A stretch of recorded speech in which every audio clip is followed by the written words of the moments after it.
What's up, everyone? Michael Black Snow Comics here. I'm chilling with my homie, the Headless Horseman. I've got my Halloween candy. That must mean that month of October is almost done. And no, I'm not going to wear that the whole time. You can probably barely hear me. It's actually my daughter's Halloween costume. She wants to be a hacker because that's what all the kids are into these days with YouTube. So anyway, it's Halloween. I already finished my drawing for the day, so that means I've completed my 10th month of drawing every day. So let's take a look at what I did in October. So I'm a big Halloween guy. This is my favorite time of year, and I was really looking forward to drawing 31 Halloween-related things. And honestly, I've already drawn a bunch throughout the year that could have gone in this month, and I probably could do a whole nother month. But let's see what I did. So I started the month with, and this is the first time where I had a theme for the whole month, which was kind of fun. Kind of wish I had done it throughout the year a little bit, although some themes probably would have got spread thin over an entire month. But anyway, I digress. We got Mr. Tom Hanks as David S. Pumpkins from Saturday Night Live. If you haven't seen these, they're very funny. They did an animated Halloween special that last year my daughter, and well, my son watched a lot too, but my daughter watched it about, I don't know, like 30 times. And this year it was completely unavailable, so that made her a little sad because I think she wanted that to be like her Halloween special. So bring back the David S. Pumpkins animated Halloween special for crying out loud. Anyway, I think David S. Pumpkins is pretty funny stuff. Any questions? So then I decided to do some of my favorite Universal monsters.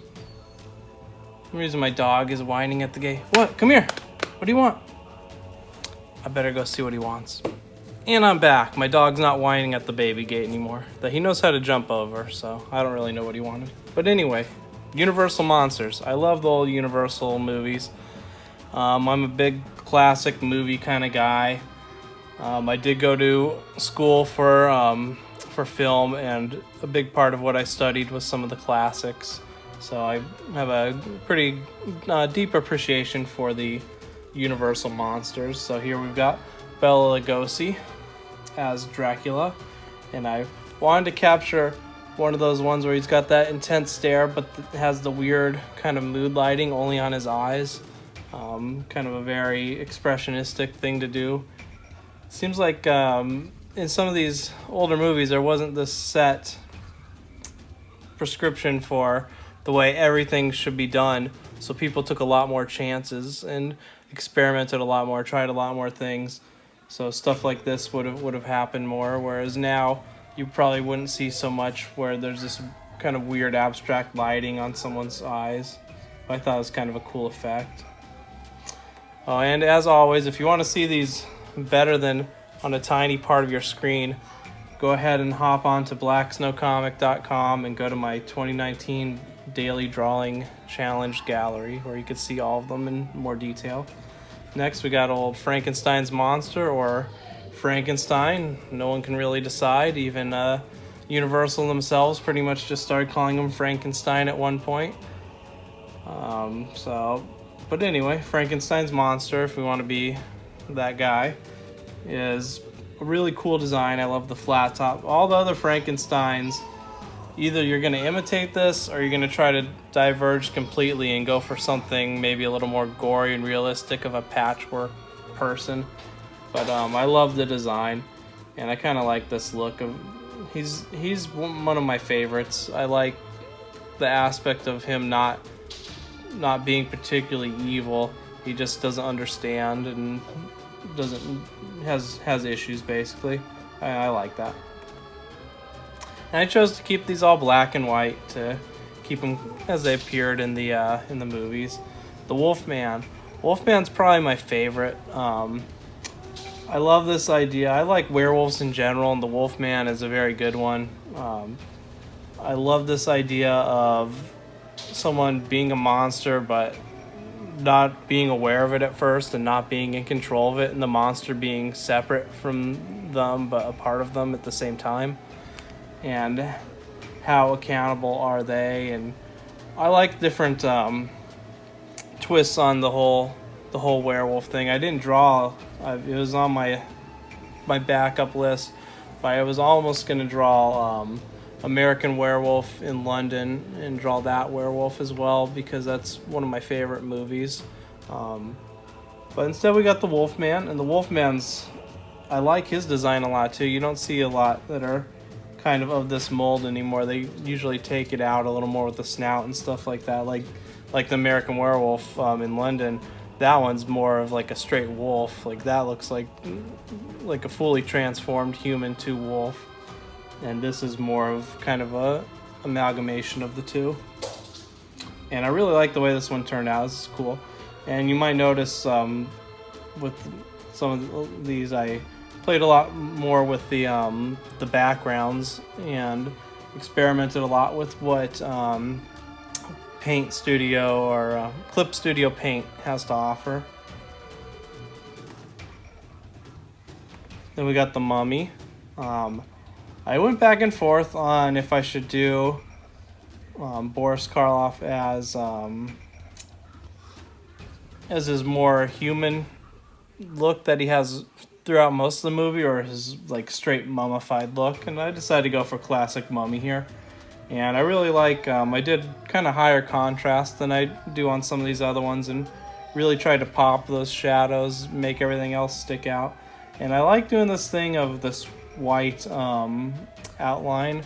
I picked it up from someone who I follow on Instagram that does that a lot with his, and I gave it a try, and I like the way that looks. So sometimes I like adding that white outline.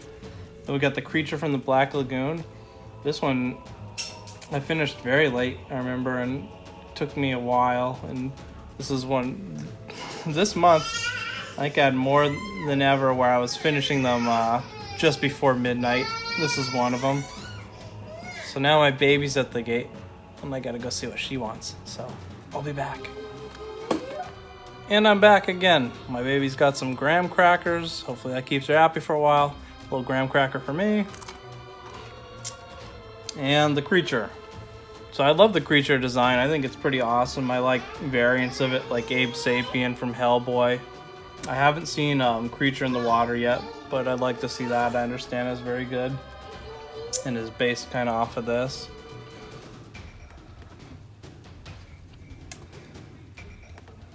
Then I went for the Invisible Man. People forget about Invisible Man sometimes, but I really like those movies. I really like Claude Rains as the Invisible Man in the first one. He's really good at, even though obviously a lot of it is gonna have to be through voice or through non-facials. It's got to be more overt acting because his face is covered up, but he just nails it. And I love his descent into madness and how you see that progress over time. Just kind of his wild laugh, and I like how he starts out as kind of so posh, and then you see what he becomes. Plus, cool design with those dark glasses and the bandages and whatnot. Then I love the way this one turned out, and people seemed really happy with this one. This is the Bride of Frankenstein. She's got, I don't do a lot of drawings of women typically, and I usually don't do like beauty type of portraits, so it's kind of funny that like a monster is one of the more beautiful things I've drawn, I think. But this one I did kind of high contrast again, and it's just such an iconic thing with the striping of the hair, the tall hair and everything. I like the way this one turned out. It's kind of funny, if you've never seen the movie, you probably still like know what she looks like and everything. She's barely in the movie. She's in the movie as a human. It's only at the very end where you actually see the Bride of Frankenstein, and she doesn't even speak. She just kind of hisses like a cat. So I wrote about this a little on my blog, but I think this is like the epitome of making the most with a little, because she's not on screen long, but everyone knows what she looks like. Everyone knows the name. Everyone remembers it. So using your time really well, using your costume design skills very well. This is kind of the epitome for me.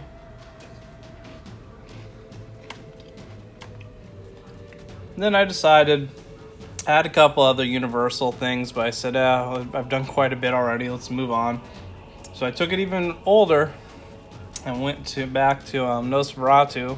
Got Count Orlok here. And this is kind of a famous moment when he's popping, kind of rising up off the boat. You've probably seen at some point vampires have this thing where they rise forward supernaturally, and it comes from this. This was is a silent movie if you've never seen it. It's very old.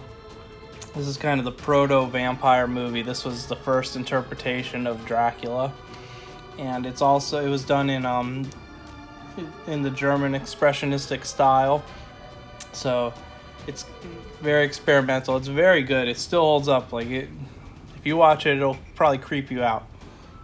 So I would recommend watching it. There's a lot of variance in print and quality, though, and some of them are colorized in certain ways. Some of them have musical tracks added. So there's a lot of variation, but look for the best one out there, and you'll be happy you watched it.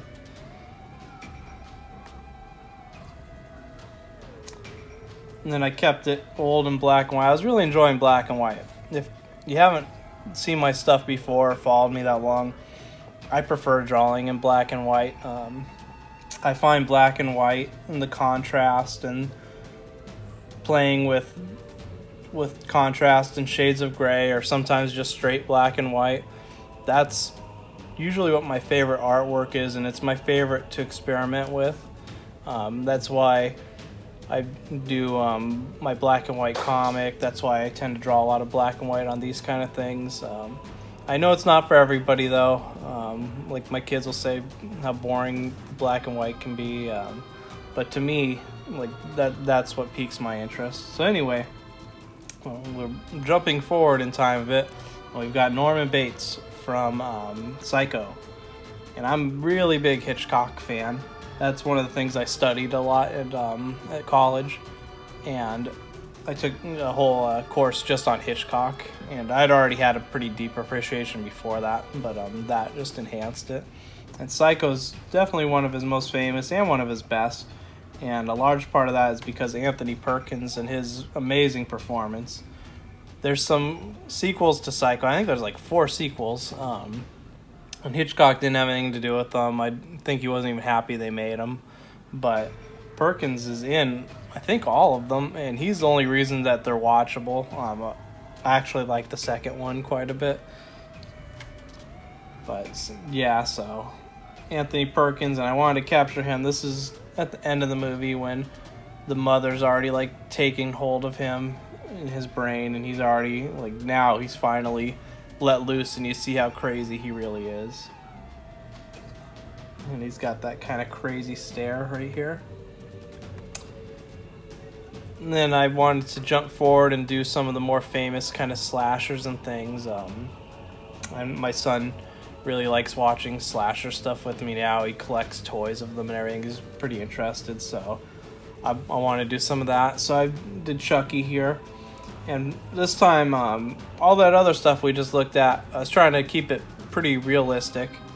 This one, I just wanted to have fun and kind of go nuts and draw something in a more cartoony style. So I didn't really try to keep it exactly proportional or three-dimensional when I was doing the Chucky, but I wanted to just kind of make something more dynamic, and to do that, I went a little more cartoony with it. But I love this thing of the really short legs, and I like his stance here. And I went for the Chucky. This is more of the later Chucky films, Bride of Chucky and I think Curse of Chucky, where he's all messed up on his face because by then he's so scary looking. So He's got like his hair stapled on. He's got his big bloody knife, and I wanted to have fun with all this blood and stuff. So I like the way this one turned out. I was thinking of continuing in this style, but I kind of went back and forth. I went back to mainly doing more realistic things. But the next thing I did was also pretty cartoony, and this is Sam from the movie Trick or Treat, which is kind of a cult classic that's picked up momentum since it came out. And this year, I think he's kind of exploded in popularity because I see all his stuff for sale at Spirit Halloween. So I guess more and more people are aware of Sam.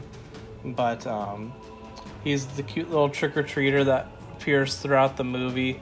And at the end, you see what he really is. If you haven't seen it, I don't want to spoil it. It's a weird movie. It's an anthology type of movie with a bunch of different tales. And then it plays around with the perception of time. A lot of things are told out of order in interesting ways. It's kind of cheesy. I mean, it was not a high budget movie, but it really packs the Halloween feels. Like the screen's just dripping with Halloween throughout. So it's a really good one for Halloween time. And then I went with Ghostface from Scream, and this one was a favorite of my son, and I had fun with this one. And I went a little more realistic, but I didn't base it off of anything. Usually when I do something that's pretty realistic, I'm basing it very closely off a photo or something. And this one was not. This was just from my mind. So I was pretty happy with how good it turned out, because when I'm doing something straight from my mind, it can be kind of hit or miss. It's quite a bit harder for me when I don't have a reference. The one thing I did kind of use a reference for was the hand, and I'll often do this. Like, I'll just take a picture of my own hand in the pose, and I'll look at it just to get an idea of kind of the shaping of it. So that part, and then I just kind of like look and stuff though. How else are you gonna do it if you can't envision it? And it could have been a lot more simpler, but I really wanted to like add some detail to it, so I tried to really work on all the folds of the clothing. Then I went with Leatherface from Texas Chainsaw. I like the Texas Chainsaw movies to an extent. I don't typically like kind of the gory horror stuff as much. Well, I do like zombies. It's not explicitly true, I guess. I guess what I mean is I don't like ones that are gross and like torturous. I know there's this thing of torture porn, and I'm not into that type of stuff at all. Those movies are kind of just gross to me. But this was kind of a precursor to them, and it's not as severe, and it's still enjoyable. Plus, the dynamic of Leatherface and his family is very interesting. Hi, baby. She's trying to put her shoes back on and off. Then I went with Freddy. This is, I think, my son's favorite. And that was his costume last year. And we watched all these movies last year. We haven't watched them this year. This year we watched mainly Friday the 13th movies. But I thought I like Freddy enough. I like that he has this personality that you don't get with a lot of these kind of slashers. But at the same time, it makes it like not scary at all to me. Like, they're just funny. They're also too confusing sometimes with the dream stuff. They, like most of these slasher things where there's a bunch of them, they're not that great when you really sit down and watch them all, but just watching them for fun and like seeing the kills is pretty cool. And they've got some of the most creative kills in those movies. Some of them are downright ridiculous.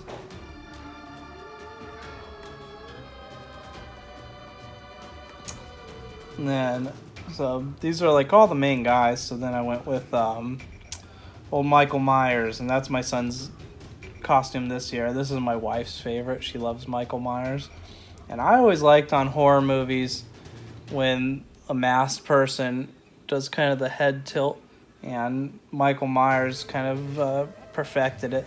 So I really wanted to capture that in the drawing, because I don't know why, but like the head to the side, staring at you with a blank expression, to me is like creepy. If I saw someone like just standing outside my house with their head tilted wearing a mask, I'd be kind of freaked out. Then I did Pennywise, and I decided to go for the old Pennywise. That's the one I grew up with. I like the new one too. The new one's cool looking. I was thinking I would get to that one and draw that one too, but I just never did. But I wanted to do the Tim Curry because I really like Tim Curry, and this was impactful on me when I was a kid and they played it on TV. It's very nostalgic for me, so I wanted to get that. And I went back and forth on if I wanted him like at his most silly in a pose, or if I wanted him like scary when like half his face is melting. So I went for something in the middle where he's still very Tim Curry-ish, but he's also looking pretty angry and kind of scary at you. Then I asked for some recommendations to see if like people had any good suggestions, and someone said the Wicked Witch from the Wizard of Oz, the Wicked Witch of the West, I believe is this one. Yeah, I think so.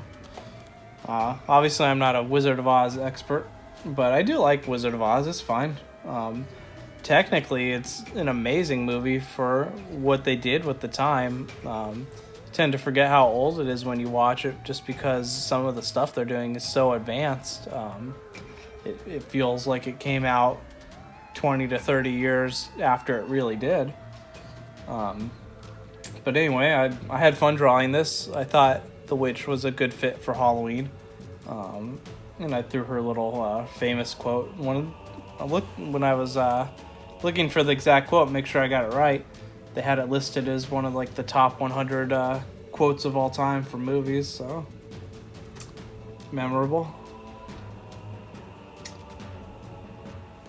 And I decided to do something silly, and I wanted to get back to something more cartoony, so I did Count Chocula. If you don't know Count Chocula, it's a cereal that comes out every year around Halloween with some spin-off cereals like Boo Berry and whatever. And we always buy them every year. I buy them for my kids. I remember I would get really excited when I was a kid and buy it. And I like things that are seasonal like this, that are special to that time of year, because then it's something to look forward to each year, and it's something that reinforces to you that like this is the season. So Count Chocula does that in ways. Another thing for me is like I like to get pumpkin bagels every year now when it comes close to that time. So then I follow that up with the Crypt Keeper. And this one got a lot of people really like this one, and it's pretty detailed and kind of interesting the way if I did it again, I'd probably do it differently, but I'll just say occasionally I'll draw something and I'll be a little buzzed from drinking or something. I've done that for years. A lot of my Black Stowe stuff was done that way, which I thought was kind of fitting because drinking's such a important part of the story. This is the first time I did something where I was high.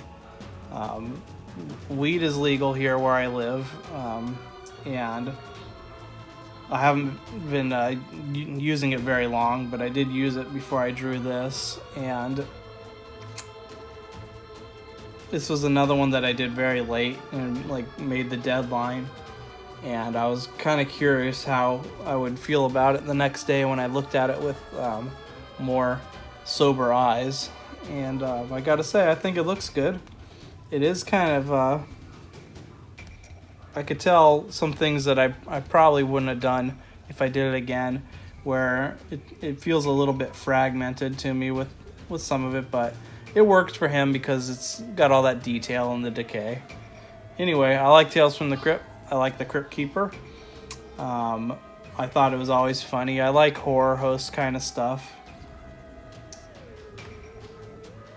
And then my son asked me to do my buddy standing over there, I showed you, the Headless Horseman. And there's so many variants of the Headless Horseman that I felt like I could really have some fun with it. So I tried a few different things, but I really like this. This is like the iconic pose with the horse rearing up and the horseman holding his pumpkin. And my son suggested using blue flames, which I think made it look really cool, like gives it a otherworldly quality to it.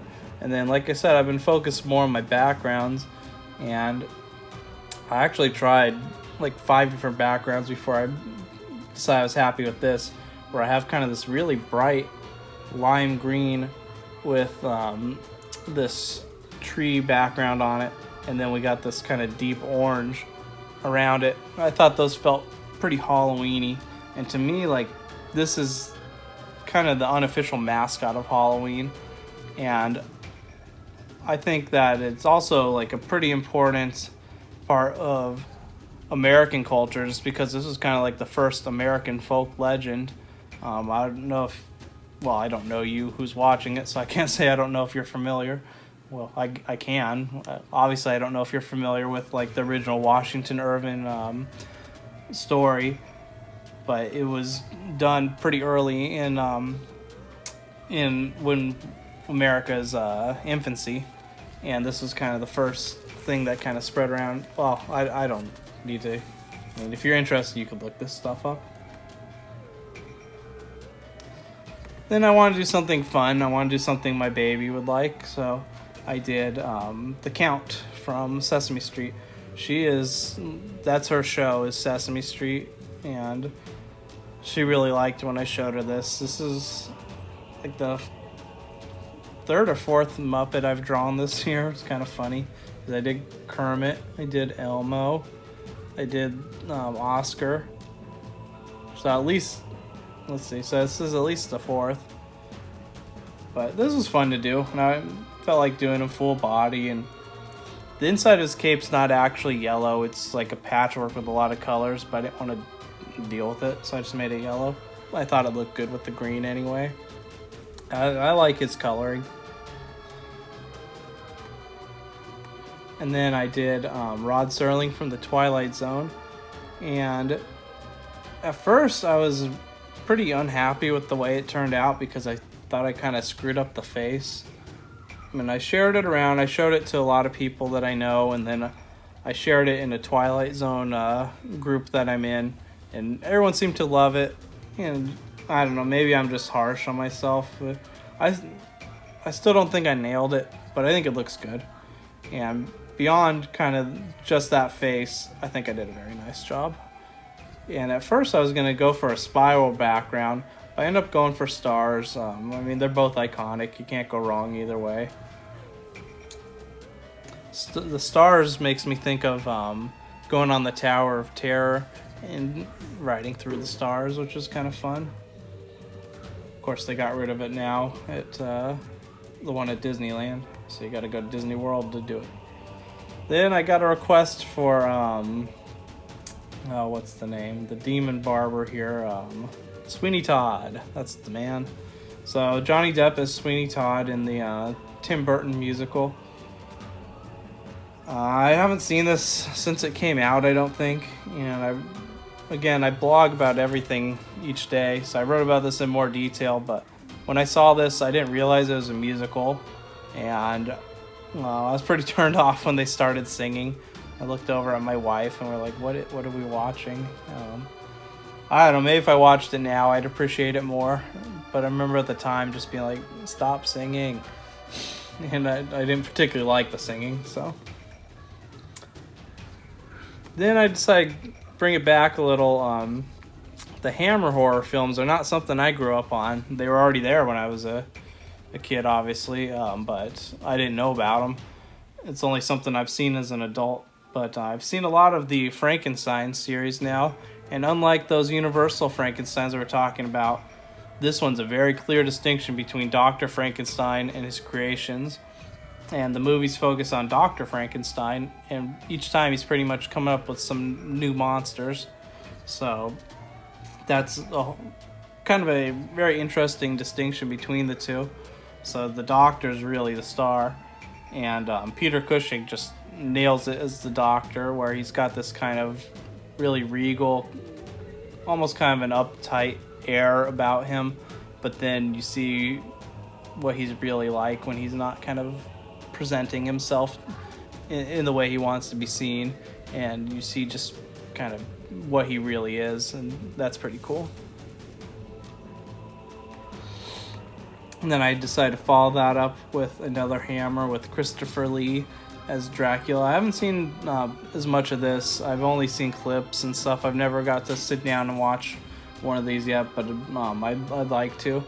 And something I did here, when I was looking at different pictures, I was really struck by this one because there's kind of a little bit of mood lighting to it, where he had a lot of blue accents on the sides of his face and on some of his features, and it really got me thinking of taking that to another level and kind of playing up the idea of old horror comics where they would use these, even though they're horror comics, they would use these bright colors. So then I decided to take it like really colorful, and to me, like, this is one of my favorite things I've drawn this year. I think it's really stunning. I just love the way it pops. And I think the composition's good with his face too. So then I got a request for old Slender Man. So I did it. Slender Man is, if you're not familiar, it started as a creepypasta thing. And if you don't know creepypasta, it's just where like internet horror fans share their ideas and their creations. So he was a creation from horror fans, and this is probably the most famous thing to come out of creepypasta. It's all stuff that my son's gotten a bit into these days. The thing with Slender Man was there was a real life case where some stupid teenage girls tried to kill their friend to like call Slender Man and appease him and become their servants or something.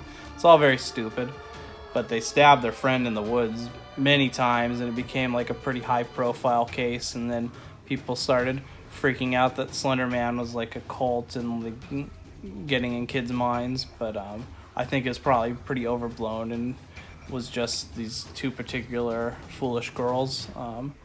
But anyway, it's all out there if you want to learn about Slender Man. What I like about Slender Man is his design. It's pretty cool. I took his arms extra long and did really long, big hands with it. And then sometimes he's got the tentacles, sometimes he doesn't. I decided to give him tentacles to make it more interesting. Because, I mean, really, there's not a whole lot to him. Because he's intentionally, like, very blank.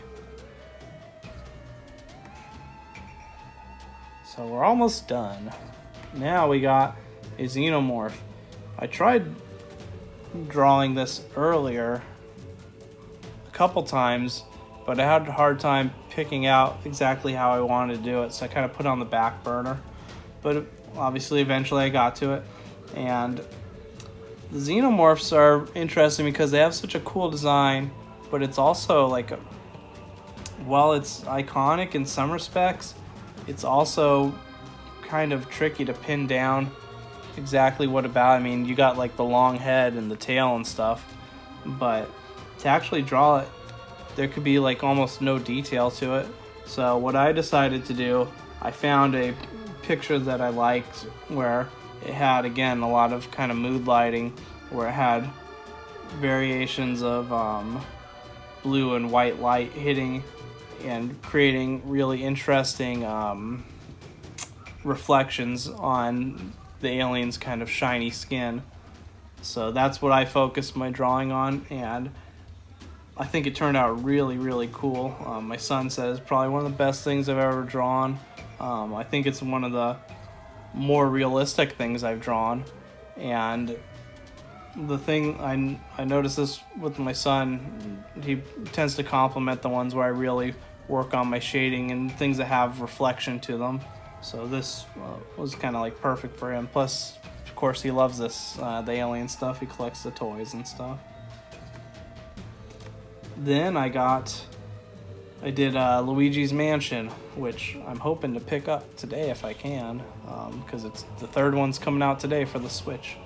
I love Luigi's Mansion, the original. The second one's pretty good too. If you've not seen, I also have a gaming channel. I haven't updated in quite a while, but I did it with my son mainly. It's Father and Son Gaming. I'll put a link in the description if you want to check it out.